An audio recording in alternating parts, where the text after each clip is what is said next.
of your Zoom screen. If you click on live transcript and then choose show subtitle, there are live captions for this event. We are recording for posterity, for series archive, for exhibition archive. So recording is on.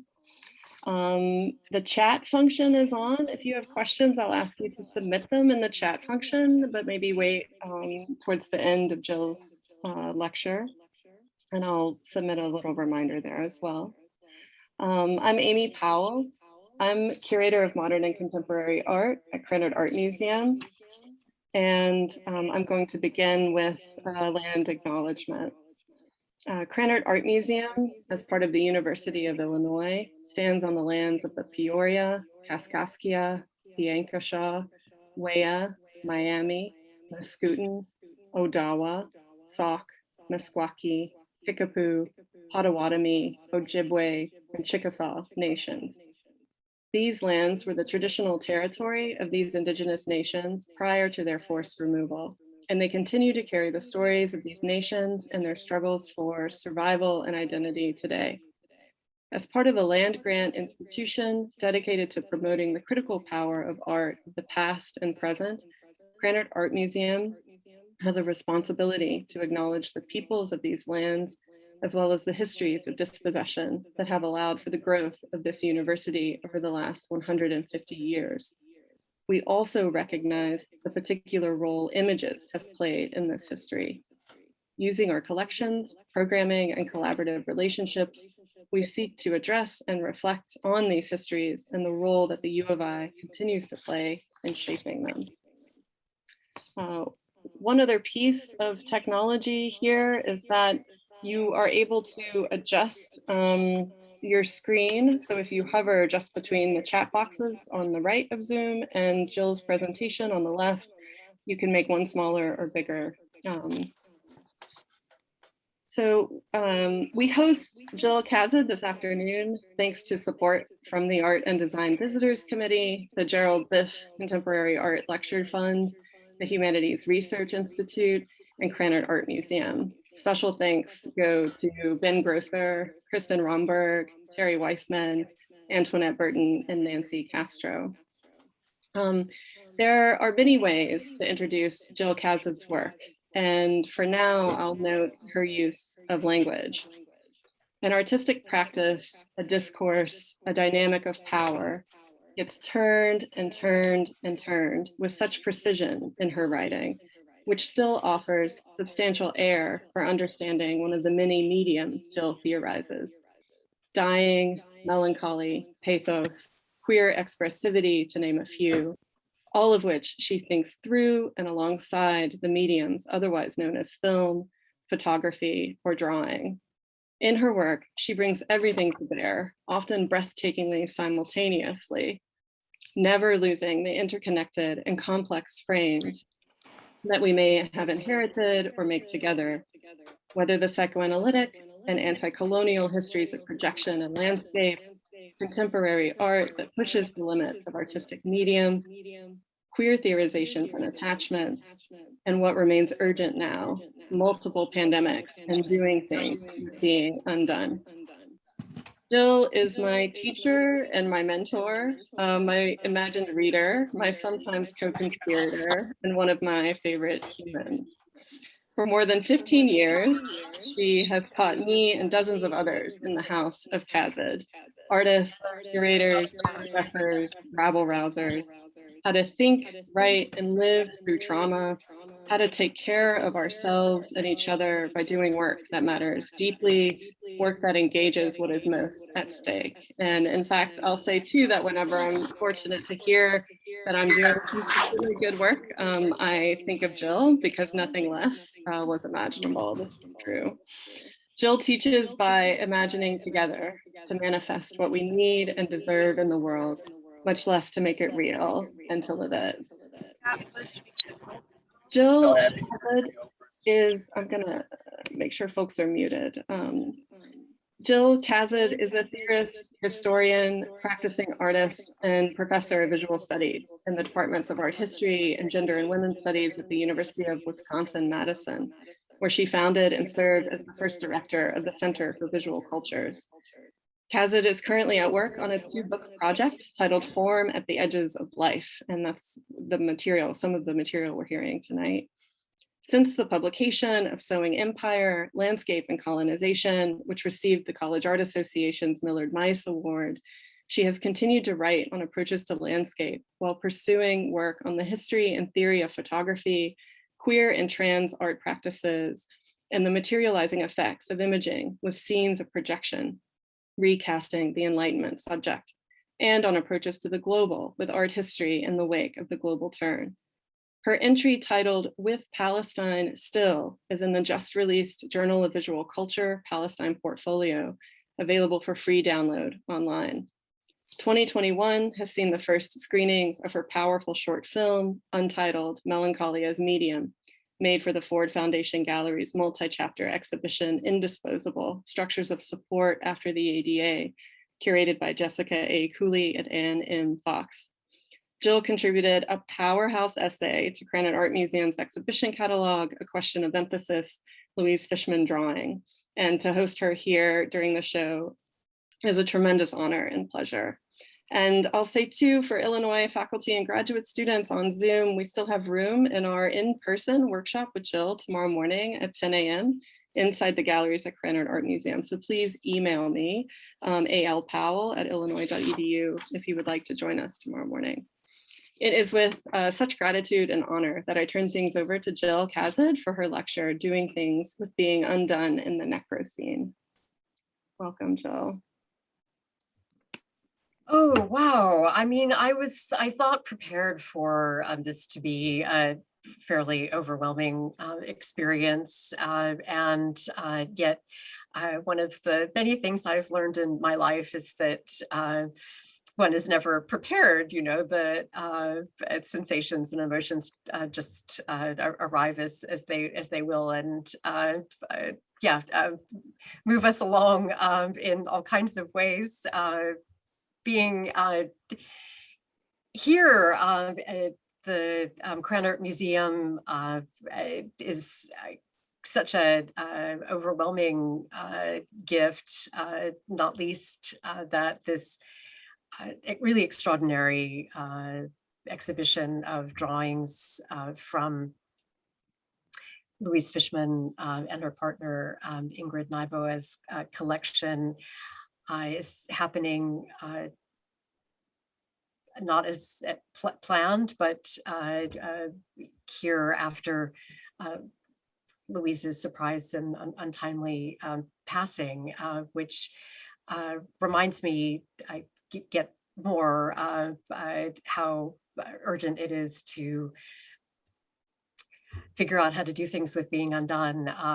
Hence the title of the work that I am excited to share with you, that also, of course, emerges from long thinking with Amy Powell, and what had, I think, once started as a bit of a conceit, the idea of the House of Casid, I think returns as a pressing reminder of all the ways that we perform care and mutual aid for one another through the kinds of creative thinking that can arguably only be done and only be done well in common.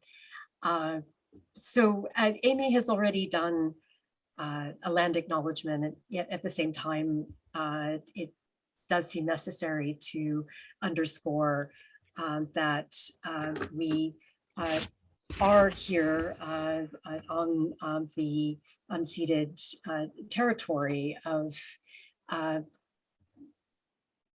the Peoria, Kaskaskia, Piankashaw, Wea, Miami, Niskuten, Odawe, Sauk, Miskaki, Kickapoo, Potawatomi, Ojibwe, and Chickasaw nations, and also that acknowledgement is not enough, as the work of decolonization and land back should be teaching us all.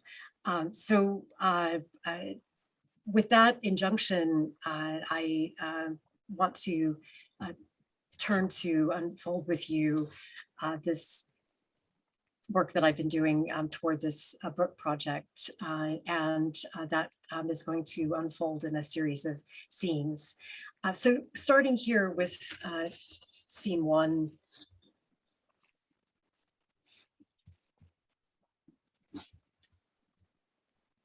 I've been arguing for some time that tactically mishearing the CENE, scene, in Anthropocene promises to attune us to our position, not as beholders of an epic or witnesses to a prospect of distancing projection onto a deep past or lost future, but rather as situated within the scene of our undoing. A planetary scene, which my current work reframes as the Necrocene. Before what Paul Preciado names the great mutation of COVID-19, I had begun a 2-book project on form at the edges of life in the planetary scene of political abandonment and stolen infrastructures in which we're living or dying on a dying planet. If this reframing in terms of the crisis ordinary of life-threatening catastrophe in the everyday had ever seemed hyperbolic, and it initially had seemed like a necessary exacerbation, to use the term Necrocene, amidst the devastations wrought by the way the coronavirus tracks its pandemic path along the necropolitical calculus of disposable life, this Necrocene has irrevocably become ours. And yet, in confronting the obligation to imagine and act toward formations of livable life beyond heteropatriarchal racial capitalism, I want to insist that there are still ways of doing things with being undone. But this shouldn't be heard as some variation on the theme of shelter at home and quarantine orders as a climate change reprieve, which, despite the glorious dolphin videos, is a lethal mirage. Rather, as I'll unfold across several scenes with you this afternoon or evening, this is a pivotal conjuncture that calls for a turn to consider the powers of aesthetic provocation in current art practices that deform the landscape form of that form of settler colonization, and do so to demonstrate how the vulnerability of living or dying also offers a queer, trans material medium to agitate for livable life toward a Black, trans, more than human commons. That is, I'm asking the burning question, how might we live our dying on a dying planet in a way that contests the terms of that dying? And what I'll be laying out across a few scenes with you this afternoon, evening, is what I call Necrolandscaping. And I understand that as an aesthetic tactics of landscape in the deformative, in which the volatile, strangely resilient powers of the negative are mined as vital resources for a Necrocene ethics.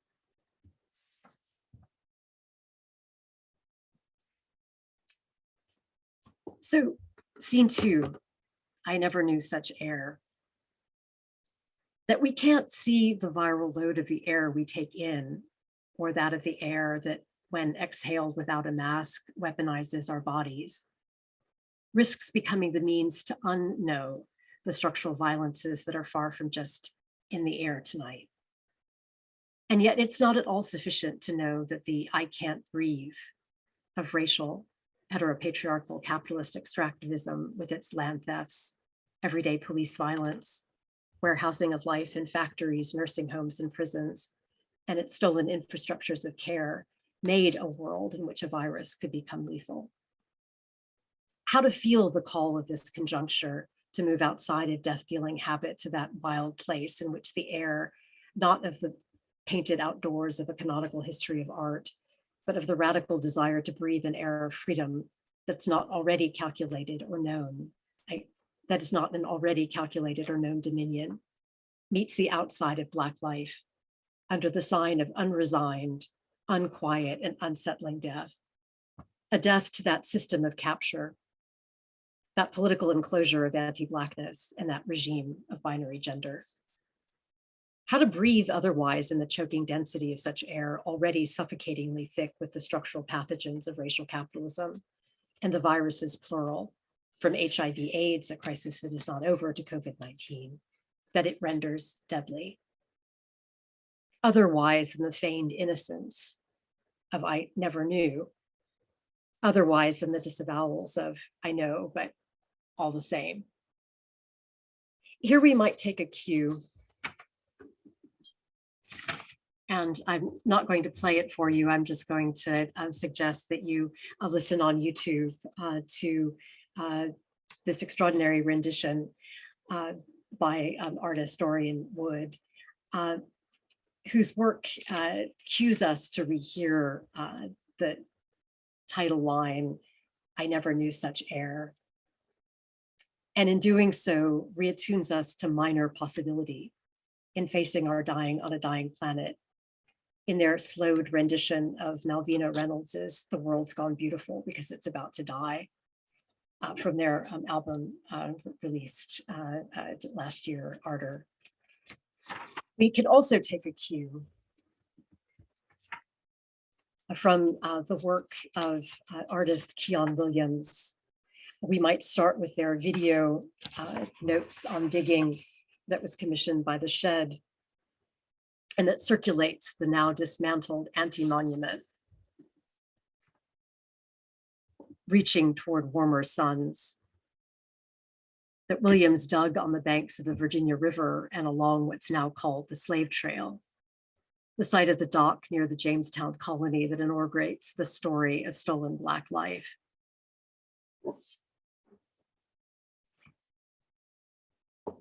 We can take a cue as well from Reaching Toward Warmer Suns, recomposed in 2021 for Socrates Sculpture Park in New York City. And at Stanford University, where one can encounter it now circled by a grove of oak trees, or rather insinuating what is unseen under the ground of these oak trees. That is, we can take a cue from Keon Williams's work to attend differently to what is so often insisted on as by settler colonialism as empty, but instead the so-called ground trembles as the insurgent soil that shakes the settler colony. Intermixed in this work with the shivering gemstones of soil's transubstantiations under heat and pressure, dirt transvalued into gestures that gesture back in the death medium of the dirt left after the end of the world, gesturing for another world, resurgent, defiant, giving the fist, the hand, and the finger to interrupt and erupt with wild love and care, with another means of sensing what is also already here. Breathing in and through the suffocating soil of this re-landscaping dirt work, we might in and exhale the sense that could still be common, contagious even, of something like a Black, queer, and trans commons, and outdoors of abolition.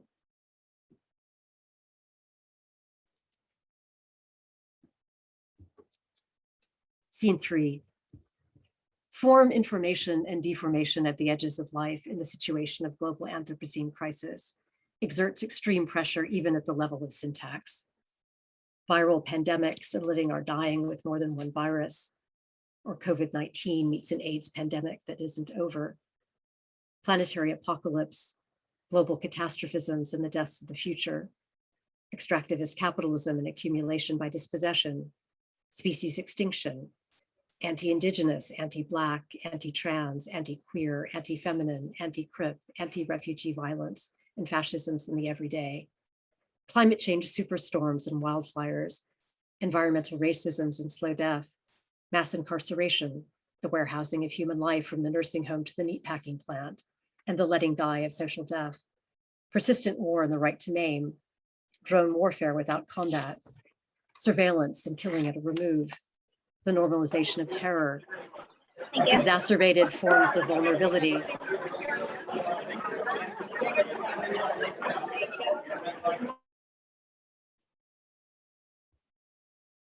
The transformation of the refugee into the figure of invasion and the brutal refusal of asylum, neocolonial displacements and unhoming, and the barely living on in the wake of traumas that aren't over.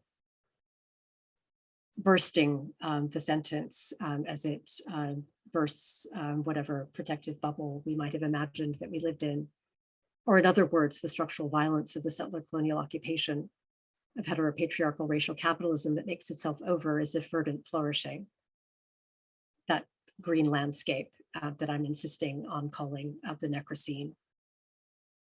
In its acoustic resonance with necropolitics, Necrocene performs the scene-altering turn of foregrounding the agencies and power-producing effects of making dye that call on us to attend to the everyday ways in which the looming hyper-object of climate crisis is right here in the carceral situation of global heteropatriarchal racial capitalism and protracted war with its stolen infrastructures and differentially forced precarization and exposure that make the conditions within which the simultaneous non-life of multiple viruses become both pandemic and lethal.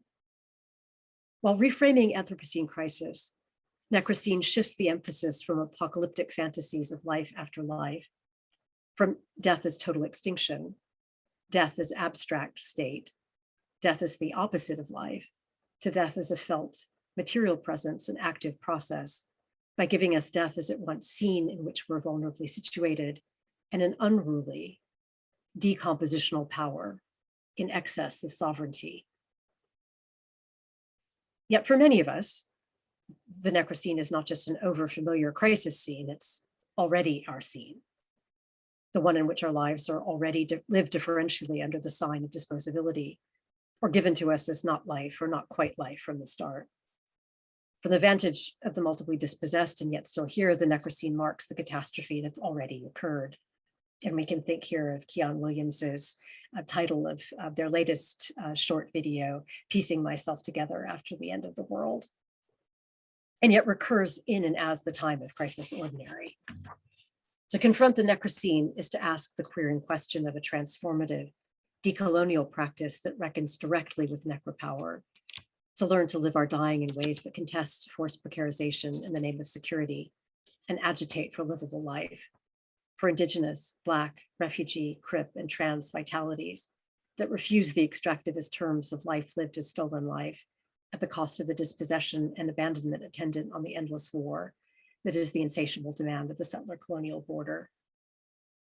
Necrocene, if misrecognized, rated, and put to queer work, is not just a landscape scene of genocide, but also sensory contact with the material residue of unquiet and unsettled death, the restless, inhabited ground, the dirt and decay of premature, unnecessary death, of murders both direct and indirect, unacknowledged, uncounted, and incalculable, that makes us begin to sense otherwise the denied agencies and material presence and residue of death that otherwise goes by the inadequate, delegitimizing and dematerializing languages of a mediumship of ghosts and of haunting that work to disappear, unknow, and render nonsensical the material presence of what can't be directly seen, what resists possession by classification and measurement, what presses at the limits of the fetish of the fossil record, what's not necessarily exhumable as skeletal remains and yet becomes part of the matter and mattering of landscaping as processes of inhumation. Or in other words, Necrocene is the obscene landscape of what exceeds the containerized, embalmed version of the matter of what happens when and as we die, makes queer kin of the dead. Necrocene calls on us to attune our senses differently to attend to the more than human agentive forces of dying and decay, which include generation on a lag and in the time of the untimely. What I'm calling necrolandscaping is not merely a practice of mourning, but rather a way of doing things with being undone by amplifying the micro-agencies of decomposition and decay.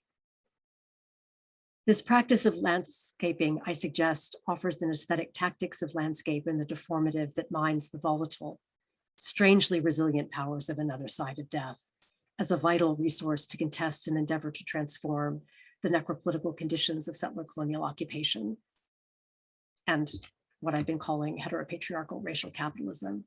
that make our living with more than one virus lethal, from the position of the already dead and yet still actively here.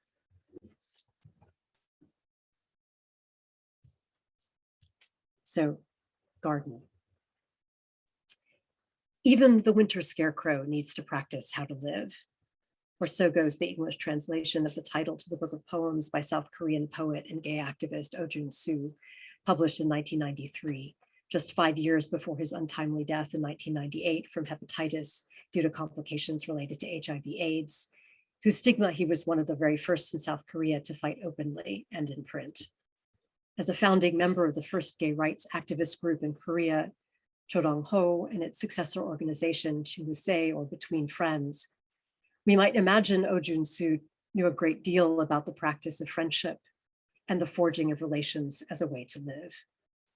But what can the winter scarecrow, that withered husk, twig and straw semblance of dead plant matter and the terror outlines of a semblance of the human, tell us about the brutal isolations of refused care, or the murder of crows that is the necropolitical state that produces the sociopolitical climate change conditions for a winter of life, and a death that doesn't just come prematurely, but needlessly, and should never be naturalized as if merely the cycle of the seasons.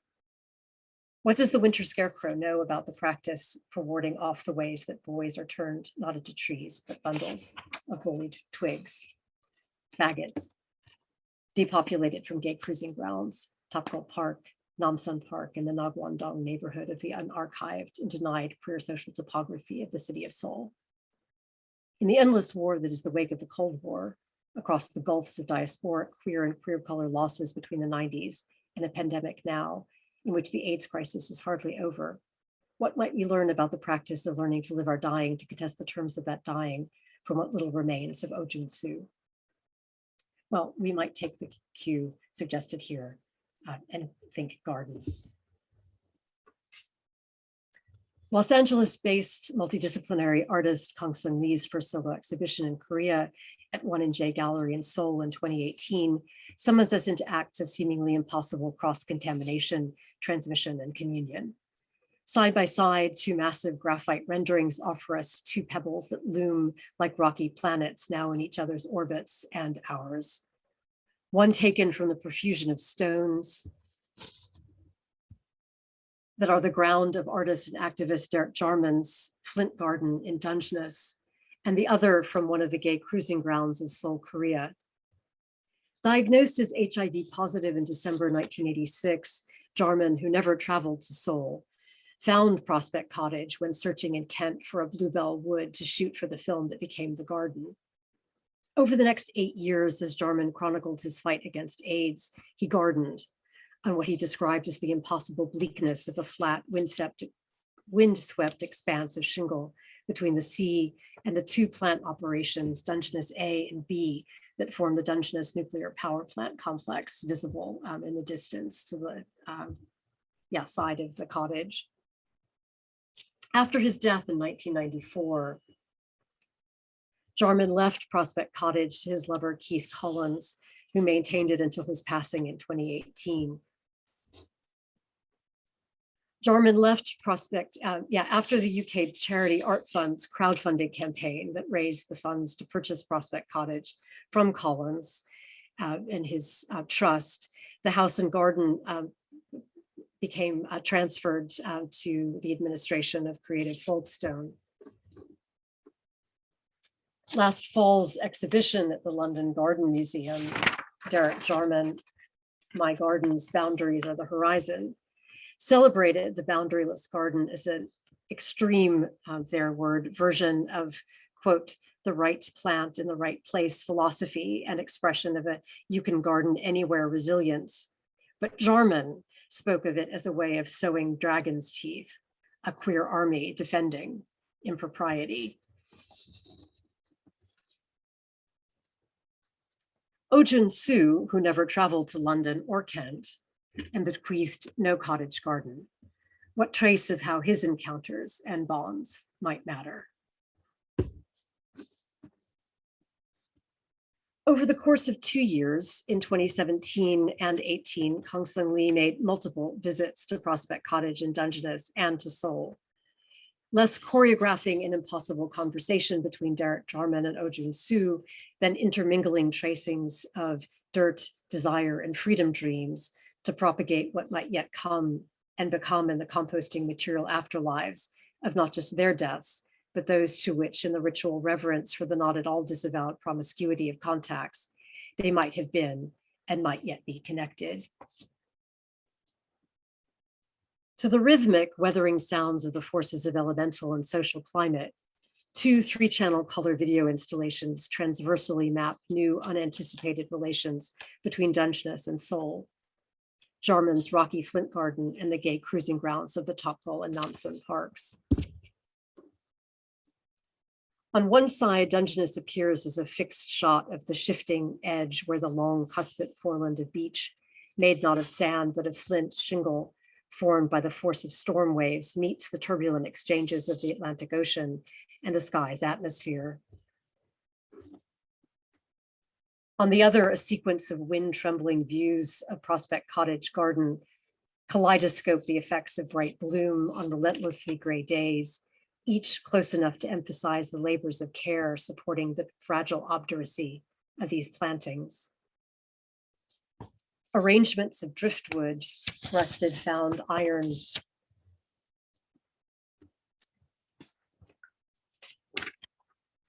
and broken buoys that one can see on the left here. The shingles of the black-tarred cottage and salt-washed boat hull on the rocks intermingled with the thrum of the power lines. The trafficked highway and the part of the nuclear power plant, Dungeness B, that still runs on even after the tsunami at Fukushima. Flanking these on the left and right, we watch the unfolding deformation of the landscape at Dungeness, not from the safe distance of an outside, but as if kneeling on the ground, right up close to Lee, as near shots unfurl the looping repetition of Lee's bare hands, slowly, carefully digging into the rocks, loosening the thin layer of dirt under the stones to make shallow cavities into which he sets cut pieces from 4 of the small, painstakingly detailed and labor-intensive graphite drawings that Lee made while at Prospect Cottage. In one, a receptacle for a heap of gathered stones. In another, the carved wood letters of John Donne's unruly S-U-N-N-E from the side of Prospect Cottage. And yet another, a scene from Topgol Park placed in a piece of driftwood, planted upright as if a decaying version of Standing Stone, dedicated to enacting a no less magical mortality, to describe just a few, and placing all of these on the dirt-covered stones. And then we watch as on top of these, Lee's bare hands slowly and deliberately introduce other drawings. And we watch as these are carefully cut in 2, after which come thin cut pieces of worn, rough-edged and wrinkled chambray fabric in the palest of indigo. In one, I think I can discern a shirt cuff that are laying beside the shallow beds and used to gather the dirt and stones into tiny bundles that then weight down the remaining pieces of the drawings. While we hear the faint thuds as Lee uses the rest of the displaced pebbles and dirt to inhume the cut drawing parts to further decompose in the dirt. And as if simultaneously, the wind-blown pine canopy and dense understory of Seoul's gay cruising grounds of Topgol and Namsun Park are projected on adjacent walls. Not just larger, but somehow more urgently present and near. Here, the scenes shift quickly to the forest floor, where as if kneeling beside Lee, we watch as with bare hands, he clears small holes of their cover of fallen leaves and pine needles, digging deep into the dark earth, next to which he spreads cut pieces of the delicate hand-woven Korean hemp cloth or sambe, traditionally used to fabricate in life the shroud in which one might be dressed at death. here used to collect small heaps of dirt into set-aside bundles. Then two of the drawings from Prospect Garden, here seen fleetingly as if whole, then scissors and hands slowly and methodically the paper parts, severed by hands that act as if they know cutting intimately and well. The drawing snipped. Two halves are then buried in the gay cruising park of Seoul with pebbles brought from Prospect Garden, and the other halves we gather are the ones taken back to be buried in part at Prospect, and the remaining parts framed and hung provisionally on the gallery wall to be transported and potentially earthed elsewhere on this planet Earth that shares its name with one of the ways of disposing a corpse by committing it to the ground for decomposition. The dirt gathered from these ritual burials was intermixed with California clay and incorporated into rough-formed, unglazed, and bisque-fired ceramic pots fabricated in Los Angeles with the soil traces and an itinerary that doesn't just promise to seal an intimate bond in the wake of the sexual, racial, and economic diaspora set in motion by the dispossessive forces of Cold War and post-Cold War militarism and global heteropatriarchal racial capitalism that marked as they separated by generation and geography, Jarman, Ojun Su, and Lee.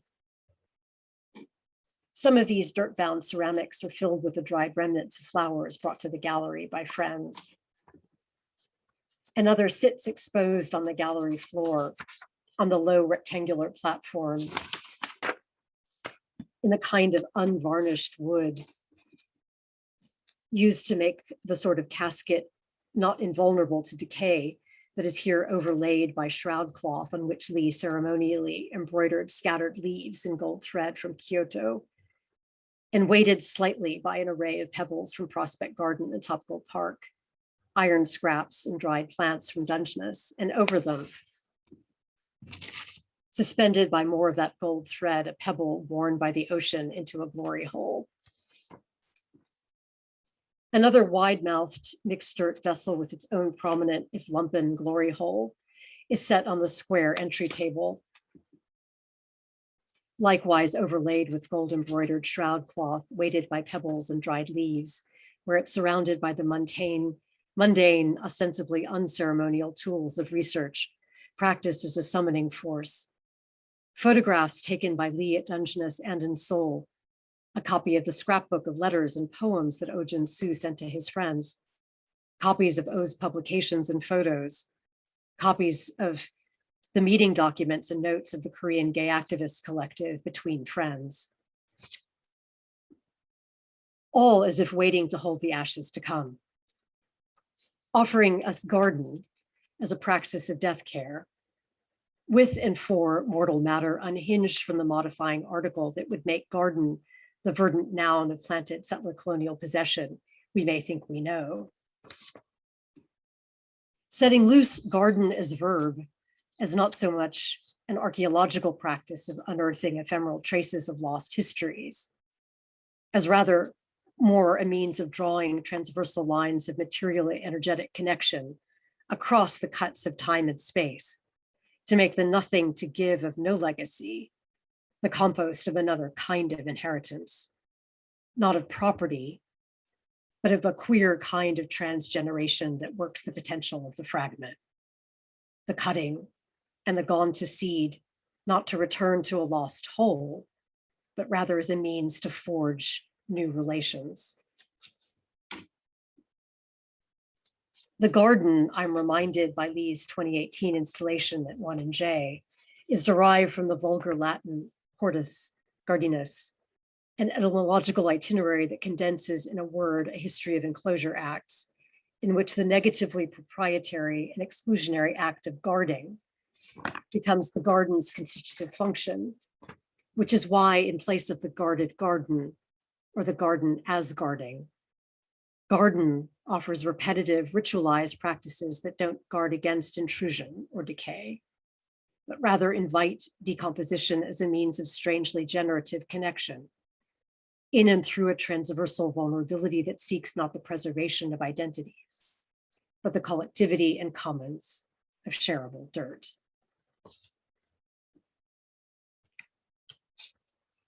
So archive in dirt. A year after Lee's exhibition in Seoul, I had the chance to encounter a version of Lee's Untitled Garden in person in the context of the group exhibition, Altered After, at Participant in 2019. It was curated by artist and gardener Conrad Venture for visual aids, where an easily overlooked little cactus plant on a small plexiglass pedestal next to the gallery's door, once the entryway to the queer nightclub El Mirage, magnetized the queer reproductive potentialities of Lee's care for death. Drawing out its melancholic attachments to the material remnants of the dead it carries along, with the propagating material possibilities of the pass-along plant. Filipina Salvadoran artist of the endurance performances of caregiving, activism, and loss, Julie Tolentino, gave the plant's presentation the raunch-rich title Archive in Dirt. The material description field of what museums call tombstones, perhaps not an acknowledgement that these are the ditches where the interpretive and speculative so often go to die, reads broken plant derived from a Harvey milk cutting, succulent mix, and ceramic pot. After Harvey Milk, the first openly gay activist elected to political office in California, was assassinated in 1978, he left behind a cactus plant from which friends made cuttings that they gifted to other friends. According to some versions of the story, Tolentino got the piece of broken plant from an archivist in special collections at UCLA.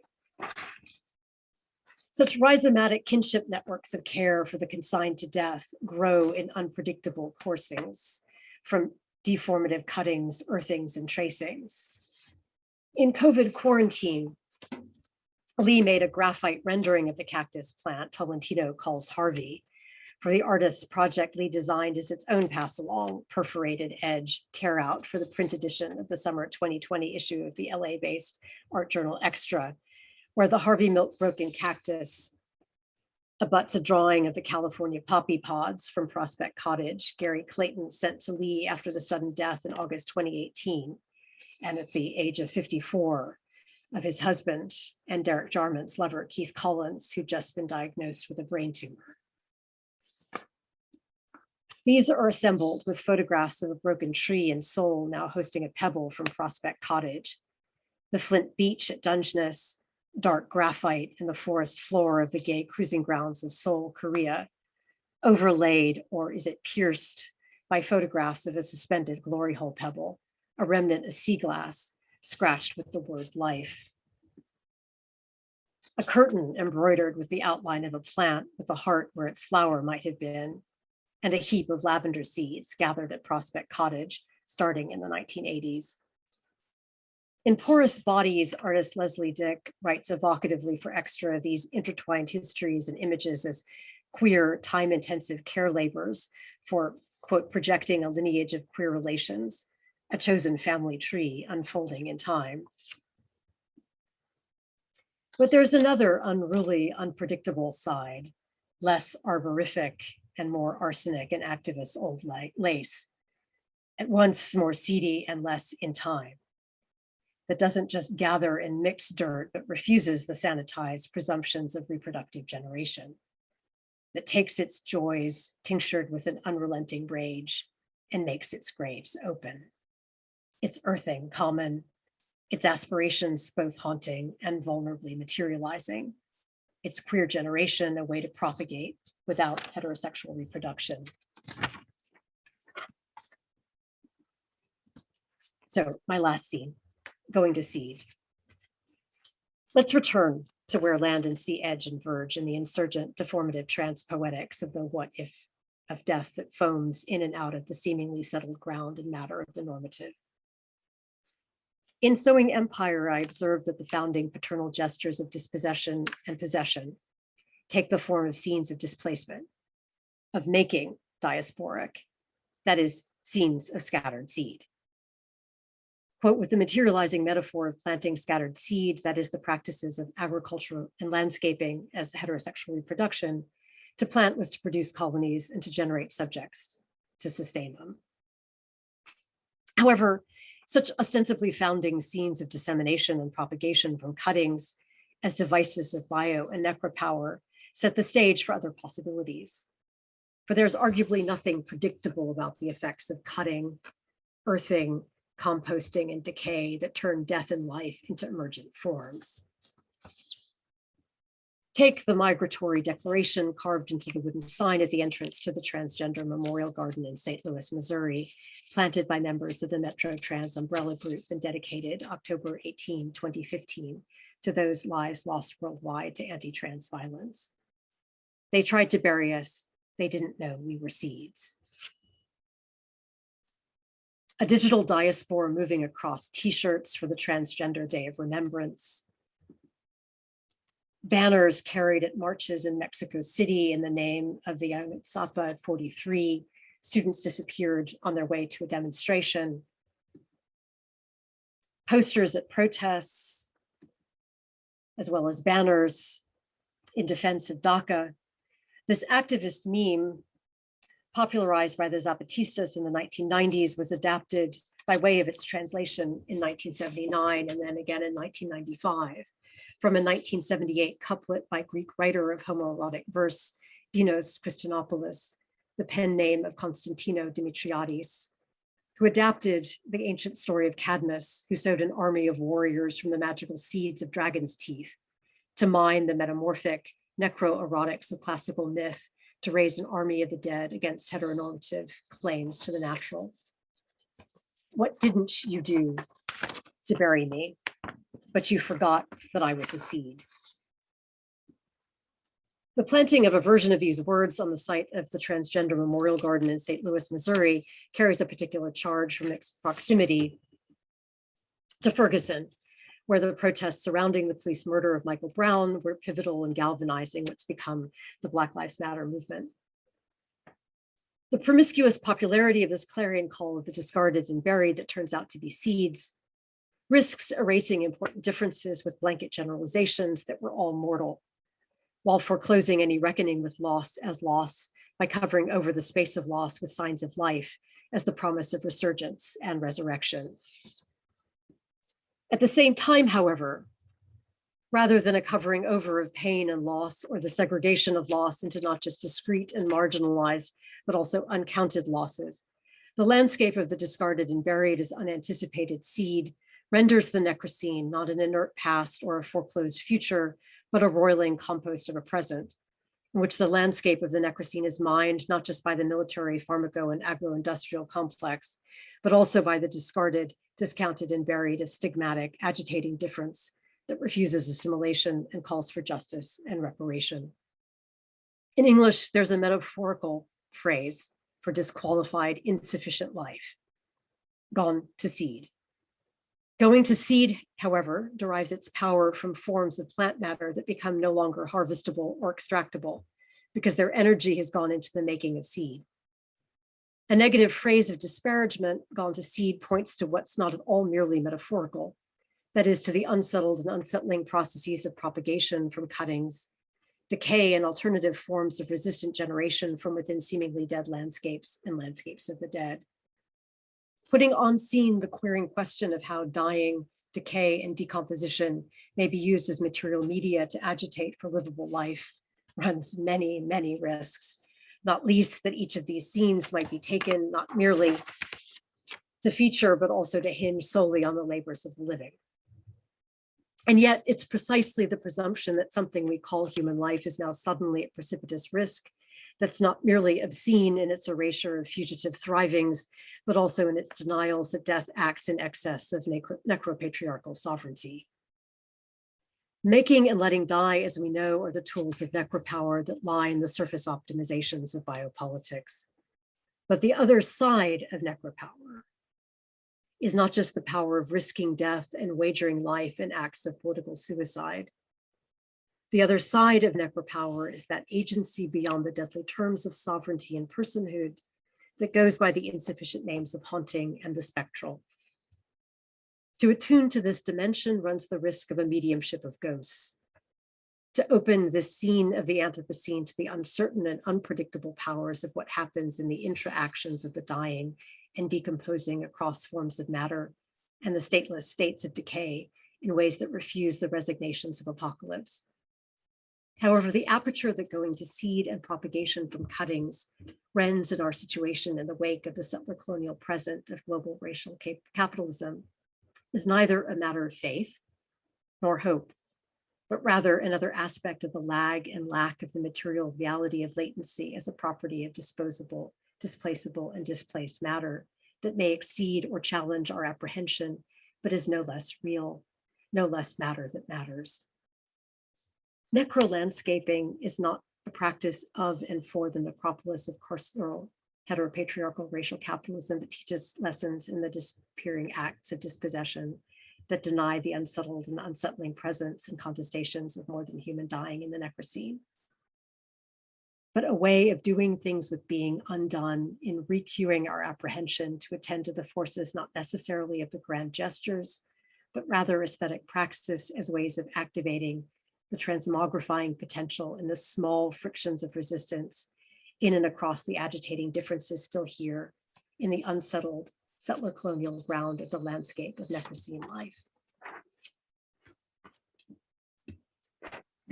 So with that provocation, I would be so excited to hear thoughts, reactions, respond to questions, and think with you in this scene that I've set multiply as a way to open a space for thinking dying as an active presence differently. Thank you so much, Jill. And I'll ask folks to get your questions ready, and you're welcome to unmute yourself and ask yourself. You're also welcome to put your questions into chat. I might get us started too as folks are thinking, just as I'm processing. I was curious, a couple of things. One is, can you give us a sense of where this material falls in the two book project? Because I know you're thinking about COVID pandemic and twin pandemics, and as a, yeah, is there a garden chapter? Is this a conclusion? I just love it so much. And then my other question too is I noticed that when you show images is often the reparative work, if you will. It seems that you've made a really clear decision as to when you show images and when you don't, when you're describing our sort of current state politically. There's no work that illustrates that, or certain media photographs, for instance. So I wondered if you could talk a little bit about when you bring images in versus when you don't as well. Oh, both such good questions. I also wanted to give such great thanks to such a beautiful group to think with. And so to your question about where what I shared falls, what I gave you pulled from several moments in the book. So quite a lot from the conclusion on care for death, and yet also from a chapter that's called Along the Carceral Archipelago, and a chapter that was initially titled In Zones of Intimacy, and is and was thinking about this HIV/AIDS pandemic that is so often at this point historicized, and in fact in this year so many strange celebrations of its 40th, and yet we can also think with Ted Carr's work, among others, to insist that HIV/AIDS may well go back at least to 1969 and to Missouri, but that it's very much still here, and yet what had seemed to so many when I initially started this project like the melancholic refusal to move on that it is and insists on destigmatizing. And yet here we are in a global pandemic that, of course, has its deniers. And that's one of the reasons why oh, and by the way, I am here in the Krannert, but alone in a room with my door closed, which is why I do not have a mask on, but why, of course, mask mandates and vaccine mandates, as I was so pleased to see. Major props to the University of Illinois for issuing that, but we don't have that in Wisconsin. But that's, of course, why, among many reasons, the visual reminder of what is otherwise unseen has become such a target. And you may, by telling you where these things fall in a book that I am eager to finish and send out into the world quickly, and yet has been, one could say, fortunately, on a slightly slower rollout than I thought. In that and this is the part that I would want to underscore, that Necrocene is not just let's all add one more term to the barrage of scenes, but is really about what I understand to be the ethical urgency of this moment, which is to understand the scene of death in which we find ourselves, not as something new, but to think with a different understanding of living in the wake, and major props to the work of Christina Sharp, living in the wake of a genocide, which is the beginnings of the settler colonial nation state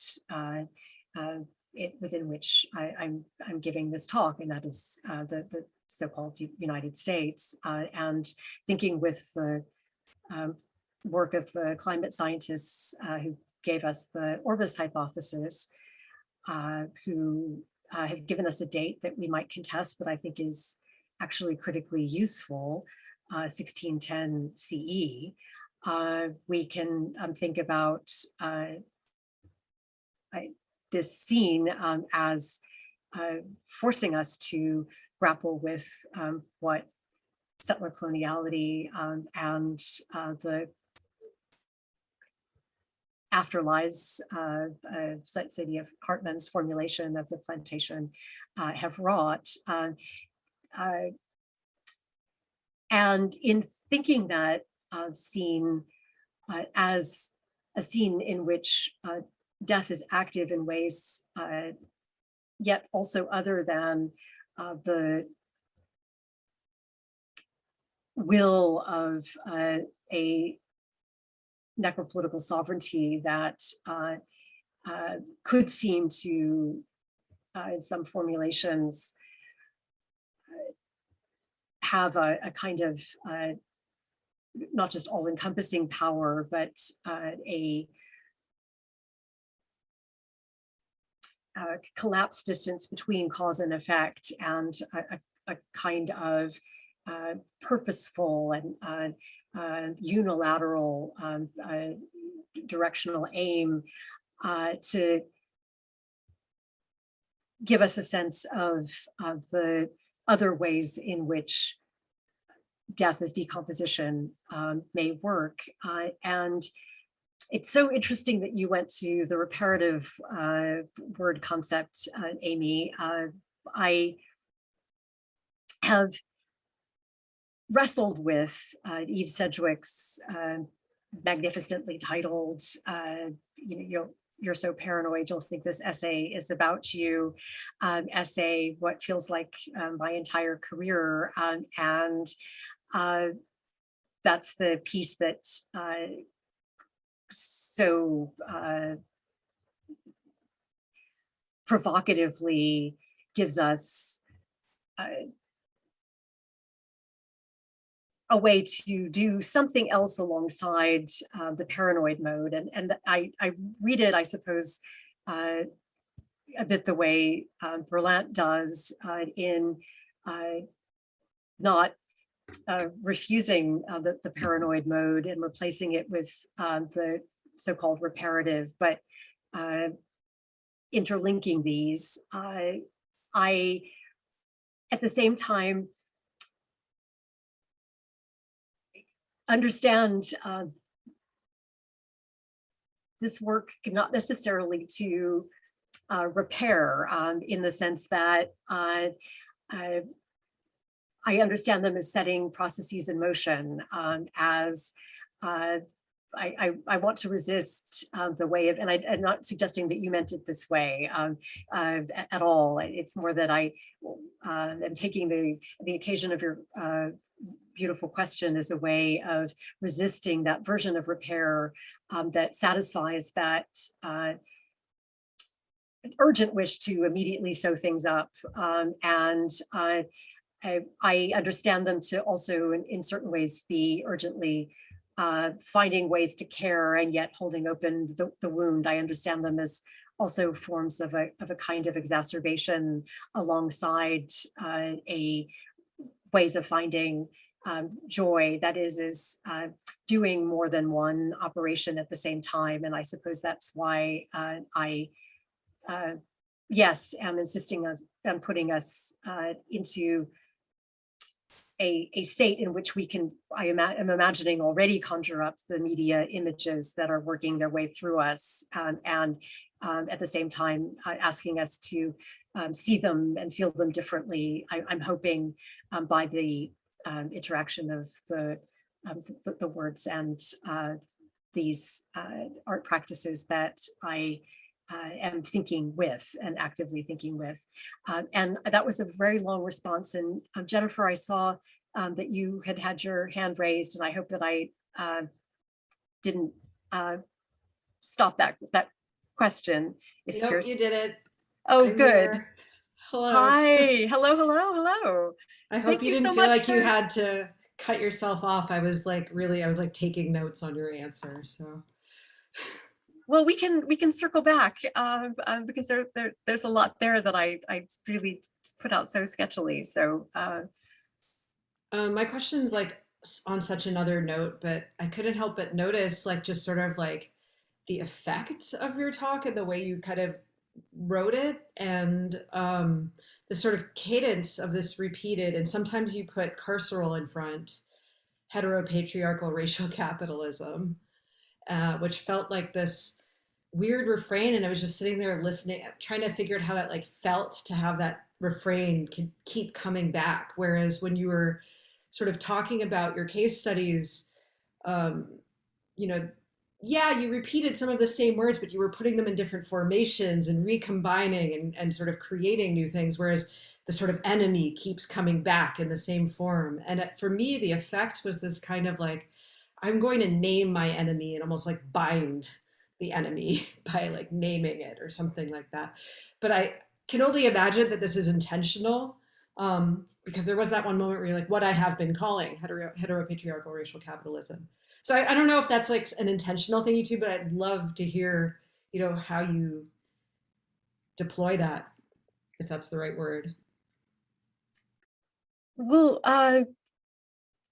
first of all, thank you so much, as always, for your attention to language and how what we do happens in, or to the extent that it does, in language, and your inventive care in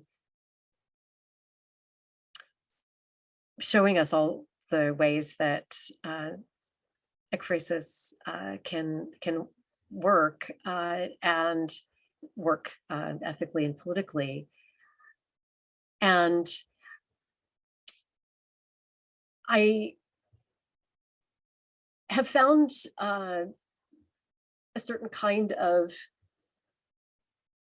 compounded, descriptive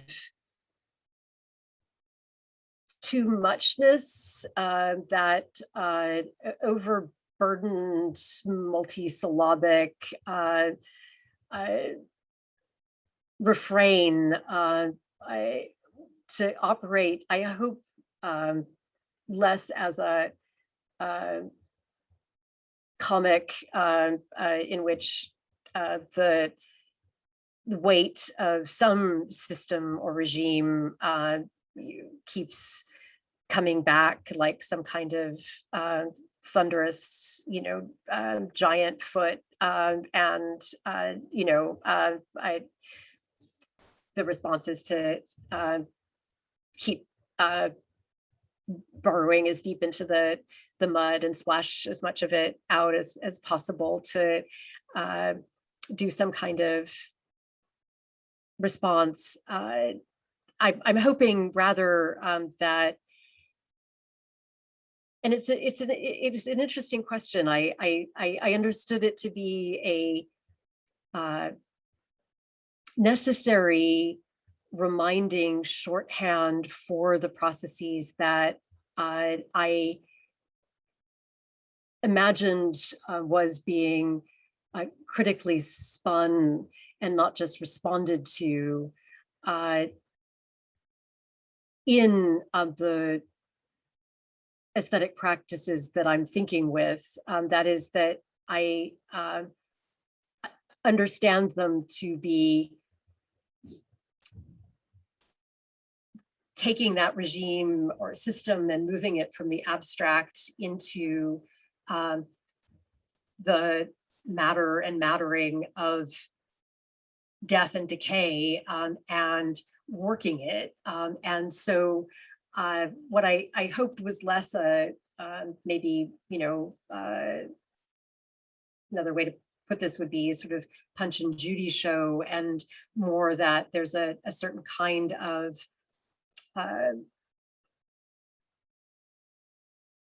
difficult capture in a kind of abstract and overburdened language that gets worked, reworked, and hopefully undone as it's undoing us in and through its now material substance. And it's also then additionally active way of playing out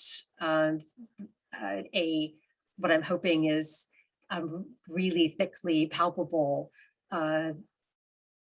re-rendering of what, let's say, Timothy Morton gives us as this hyper object that we can't really perceive. And so I suppose it's also asking at least two, maybe three different modes of discourse to hopefully do something to each other. But I think that the main hope is that the descriptive abstract refrain is itself also re-rendered and undone through the more poetically ekphrastic passages that are inside the work that I don't want to think of as case study, though I hear you there, and more as what has made possible a different thinking of the otherwise abstract. And so major thanks for that question, because I think I'd like to articulate a response to that as an aspect of the work of the introduction, in that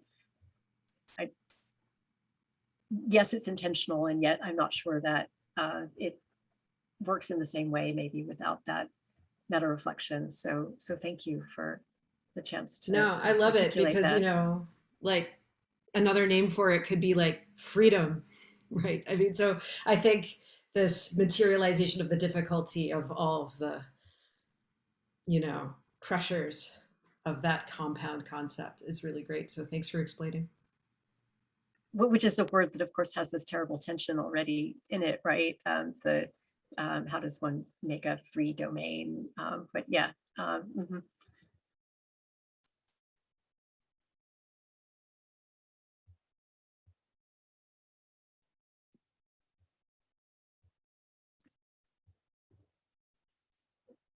Well, I'd be so delighted to hear other thoughts, questions. There may be hands that I'm not seeing. I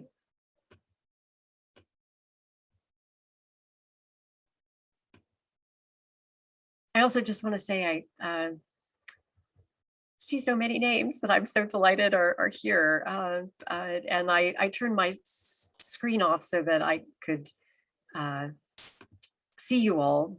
So if you wanted to turn videos on, I'd be thrilled to see faces, but I also understand the wish to be on a Zoom and not have to show one's face and spend a lot of time critiquing the compulsory visualization that we're operating under. So I also get that. Hey, oh, Molly, hey, I see. Yeah, Molly Briggs is Hi. Hi, this is Molly Briggs. Hi. Thank you so much, Jill Casid, and thank you so much, Amy. And I apologize for not turning my camera on. I'm never using Zoom on a phone, but tonight I had a little situation, and so I'm using Zoom on my phone, and I don't know how to turn my camera on. But I'm so happy that you're here. Your work has been very important to me, and that's because Amy showed it to me. And I have a question that might be simple or it might not. My question is so if we are thinking about understanding this situation as the Necrocene, when do we want to date it? You know, I think in terms of 1801 with some scientific observations, or 1619. When do you think of bounding this condition temporally? Well, I think it's not I mean, it's not a simple question from any angle, and I would say that I will be very blunt about my being interested in the Orbis hypothesis and its offering of 1610, not because I want to periodize, and I don't hear your question as necessarily insisting on that. That is, I would also, at the same time that I am deeply interested in that particular date, I would want to state that as not plottable along that timeline technology that is itself an artifact of an imperial history that and has its own 18th century Enlightenment genealogy as a way of positioning British Empire in a plotted, chain of inheritance. Rather, I and this may shift, but for now, I understand 1610 to be really critical in insisting that the catastrophe already happened. That what I suppose maybe my whole career, I have been resisting the particular everywhere rhetorics of repair, but not just repair, but thriving as green lawns. And, I'm as seduced by them as anyone. I mean, I've been taught to see them as signs of pleasure, freedom, joy, play, gathering, and yet that forced green and rolling lawn is a way of enacting a dispossessive, disindiginating claim that gives us forced removal and genocide in a form that we're somehow supposed to take as not just aesthetically refreshing, but as the sign of the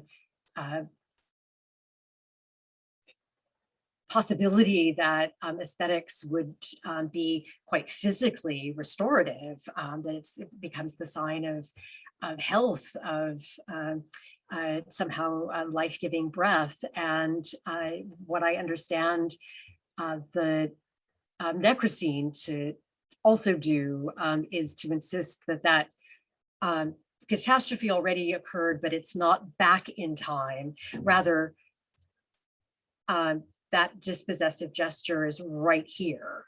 And the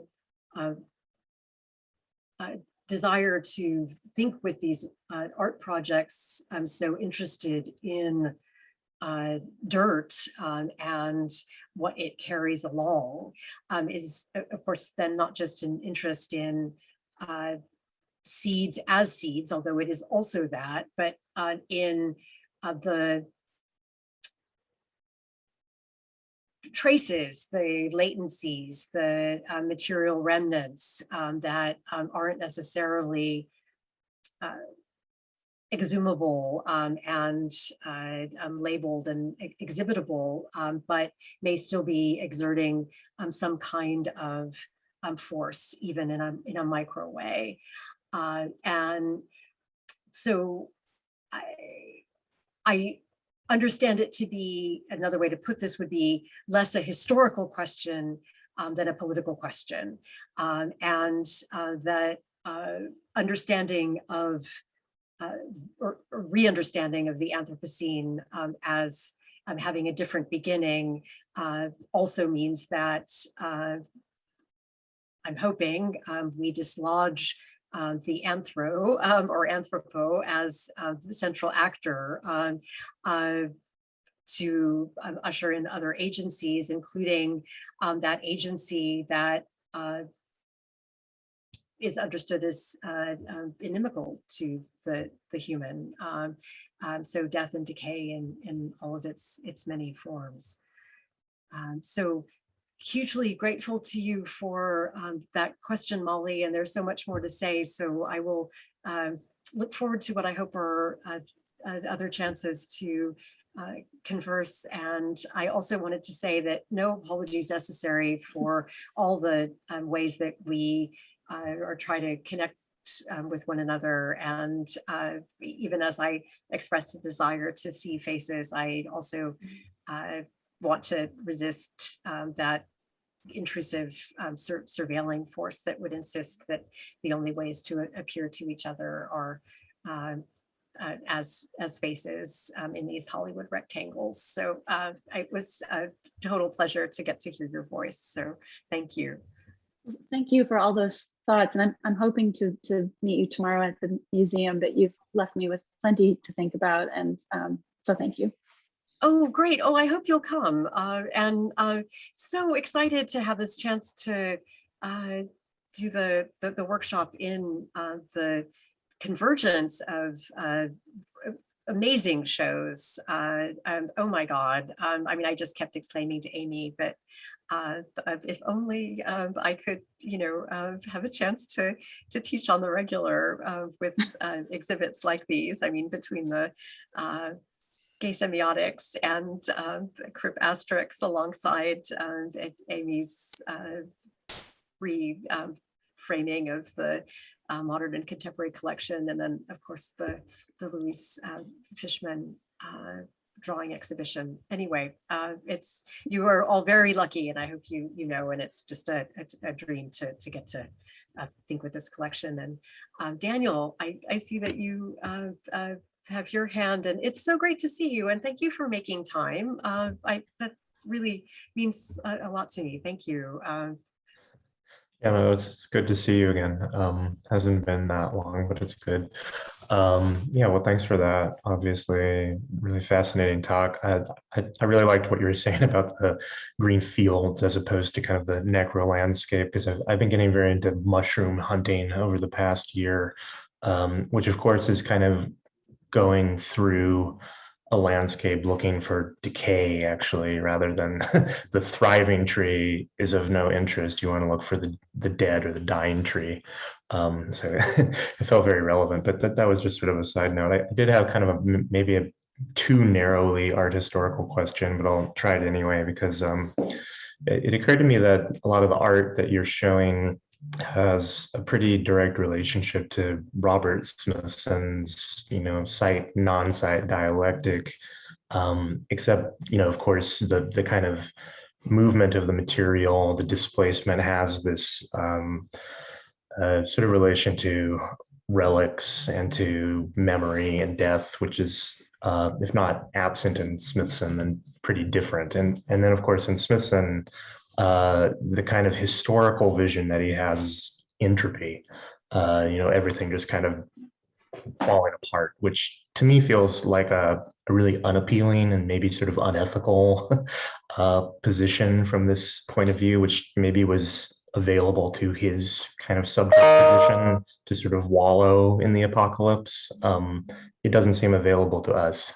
But I'm just wondering if you could, I'd just be really curious to say what you think of these kind of like Smithsonite echoes in the kind of work you're doing with Necrolandscaping, which does to me sort of fall within a long durée of sort of earth art, eco art, but with, you have a very, very different take on that. So I really open-ended question, but thank you in advance. Oh, no, it's a great question. And I have several responses. So one is the response of so not wanting to do a genealogy of where does this work come from. So there's that, in the sense of really wanting to position it as also research to think with, rather than historicize. So I'll say it, I've been resisting historicizing it. At the same time, I think it's in another way absolutely necessary and present issue, and not least in that, for example, Keon Williams, with whom I started, was the recent recipient of a Graham Foundation grant to support their art practice as research in what Williams is insistent is a longer history of Black aesthetic land practices, thinking with yard work, thinking with gardening as a way of displacing that white Eurocentric canonization of not just land and ego art, but that particular version in which Smithson has such an important place. Then, of course, doing that then insists that one would have to at least invoke and in a way think with Smithson in order to insist, no, actually, there's this other story that I've been telling in other ways, in a way since Sowing Empire and its chapter on revolting landscape that was thinking the slave pardon within the master's plantation.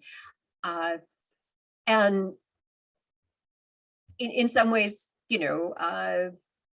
what we could rehearse that way in which everything that you're critiquing, you potentially reinforce or underscore by insisting that it's something that you have to think with. And yet it was, I suppose, a kind of wonderful moment to realize, oh, okay, this work that I didn't want the introduction of the book to do, because it would seem to reinstall a particular authorizing genealogy and repeat that story of first European landscape painting, then could get done in another way by thinking with and through Williams's work, so that Smithson makes an appearance, but only as the ways in which I mean, some would say comes after, but I think of it as a way of working with the before, and also the inside of Smithson's work. That is that it's animating ground, what it's taking its possibilities from. So not just a before, but a co-present, an energetically co-present.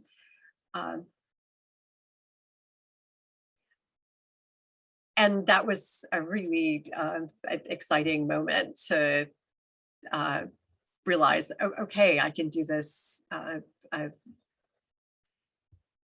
as another moment besides the this is where it comes from. I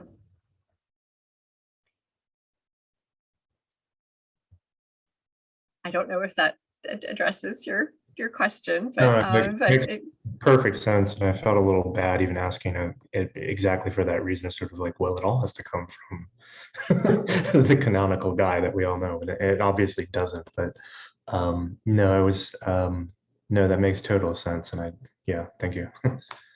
But on the other hand, you know, certain conversations somehow one has to have, and of course the other issue is that they can take up even more space when somehow not revised and recast. So I again was a little giddy when I realized that Williams was being very tactical in this rewriting. Thank you so much for that, and it's good to see you. Were there other thoughts, questions?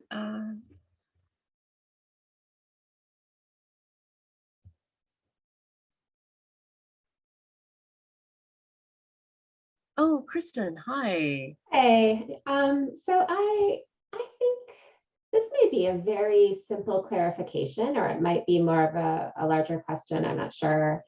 But you used a lot of different terms like the consigned to death or the multiply dispossessed, but yet still here, that describe like a group of, I think, probably people, but also maybe other things. And you also used we a lot. And I guess my question is really like, who is you? What is your we? Yeah, so thank you for those extremely important questions. And I appreciate the chance to dig into that question of both the subject and the question of who is this for. And I avoided nouns in most of those sentences as a way of thinking about the forces that don't just militate against, but make being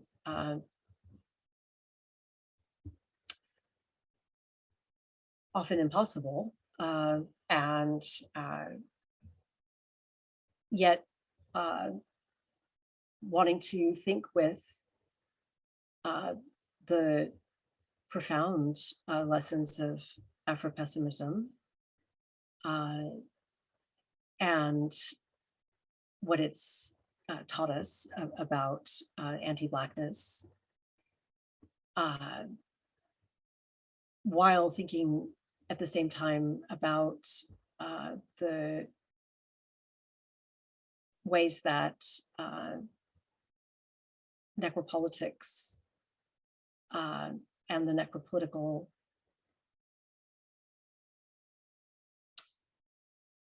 works to and through, works to shape and works through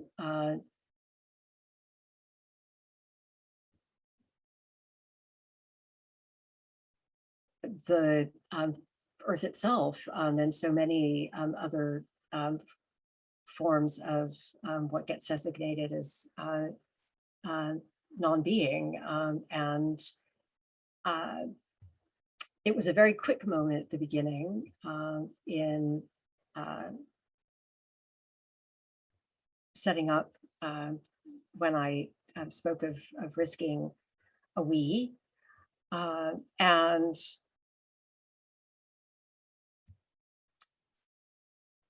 it's a dangerous move, that gathering force, that that affiliative, that effort to think with the forces that deform, that undo, and yet it's a risk that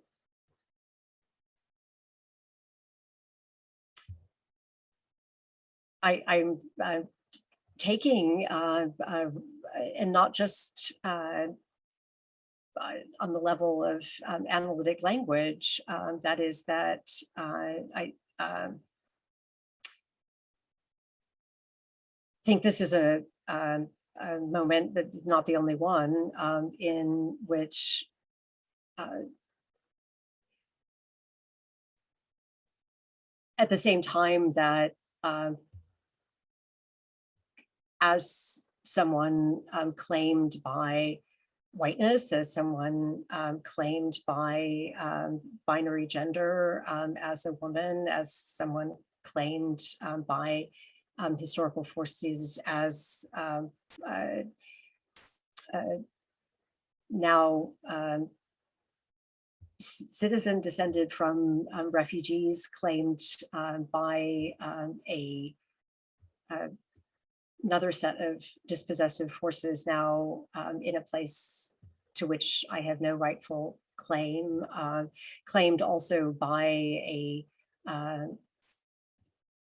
death-dealing Zionism that I refuse.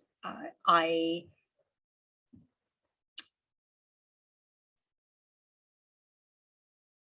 suppose I want to think about and try out some way of practicing an ethics that we could articulate as a transversal vulnerability that is trying to find some ways to create bonds of something besides performative solidarity through the contact points of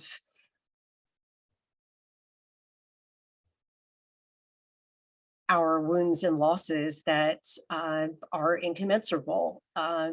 So is there a way to, I mean, the transversal in the work of somebody like Felix Guattari, who developed a different kind of asylum in which rather than a hierarchical doctor-patient relationship, the idea was to create possible vectors of energy, power, relation across, and not either horizontally or vertically, but connecting the asymmetrical, the non-identical. And if that practice still has any potential, as I obviously think that it does, it's not because of where we are located. It's what we do with what claims us and what undoes us. And that's not a very secure place to be or from which to work. Nonetheless, I see it as imperative in that otherwise we just not only rehearse but consolidate a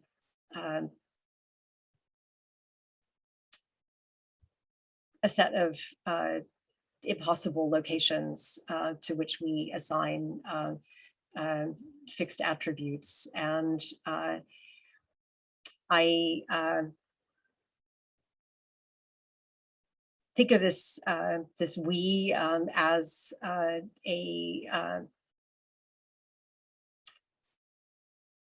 ethical and political device to create some other kind of commons that is not that bounded, policed set of binary oppositions that that destroy, and so I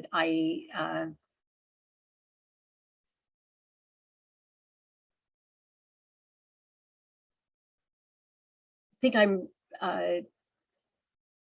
also, especially then, just to reiterate what I think is really important to underscore, interested in what this thinking with this work has the possibility to produce, and so that we is not a place of a consolidated place from which this project begins, but is an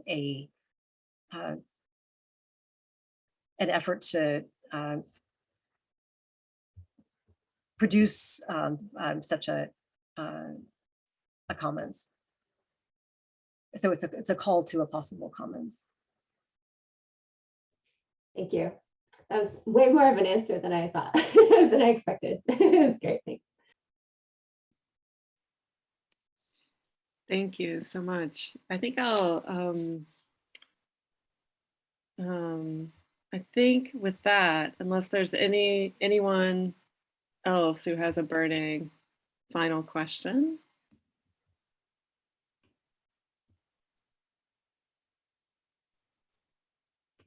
You can raise your hand or speak up. Well,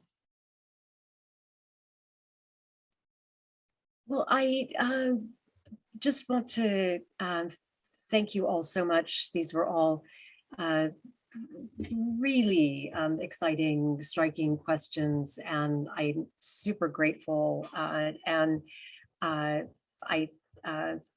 also know that this was long to think with difficult material, and yeah, I'm really appreciative.